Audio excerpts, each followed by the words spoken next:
D'entrer dans ces détails, bon appétit. Violaine Van Oeyeck, Hannibal et son histoire ne se limitent évidemment pas à cette épopée dans notre région, puisqu'il a, il a traversé les Alpes, donc après il s'est installé pendant 36 ans en Italie. Donc dans un pays quand même ennemi, et rester 36 ans avec une armée de mercenaires dans un pays ennemi, c'est quand même pas toujours évident, parce que bon, évidemment, c'est à Rome, donc on essayait de le repousser, de le reconduire aux portes, à la limite, à la frontière de la Gaule, et Hannibal persistait à vouloir s'implanter, et il a finalement réussi à avoir des tribus latines, enfin de son côté, et il aurait pu l'emporter et marcher sur Rome. Il n'a pas voulu prendre Rome. Et il n'a pas voulu prendre Rome. Ça, c'est la grande question. Mais oui, c'est la grande question. Mais moi, je réponds par une réponse toute simple, c'est qu'il n'a jamais eu l'intention de prendre Rome.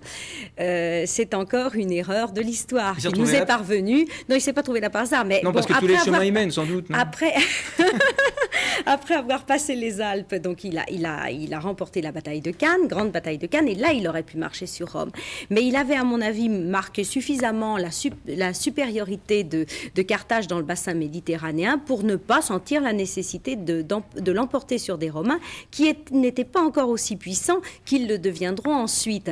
Donc ça a peut-être été une erreur de jugement, parce que s'il avait marché sur Rome à ce moment-là, Carthage n'aurait pas été détruite. Voilà. Mais c'est facile de juger a posteriori. Après, bien sûr. Il n'avait plus les éléphants à ce moment-là. Une fois qu'il est arrivé en Italie... Mais quand il est arrivé en Italie, il avait très très peu d'éléphants, et il en a fait donc venir, il en a demandé à ses compatriotes carthaginois, et les Carthaginois l'ont fait venir par la Sicile jusqu'aux portes de Rome. Bien, je vous remercie. Alors tout ça, plus tout ce qui nous rappelle cette époque avec des tas de noms qu'on connaît, mais sans savoir toujours à qui les attribuer dans l'histoire, plutôt dans l'Antiquité, eh bien, on peut les trouver dans cet ouvrage. Violaine Van Oeyeck, Hannibal, c'est chez France Empire. Et puis, puisque vous êtes là, je vais le dire aussi, ça n'a rien à me voir du tout. Vous signez, et ça vient de sortir, c'est aujourd'hui ou demain que ça sort, je crois. Ça sort demain. Oui. Cet ouvrage qui est là, Paul Éluard, une biographie de Paul Éluard, dont c'est le centenaire de la naissance. De la naissance cette année. Merci d'être venu nous en parler. Merci, Monsieur Belfort. Retournez vite à vos animaux. Ils ont sans doute besoin de vous. Vous avez une équipe, remarquée.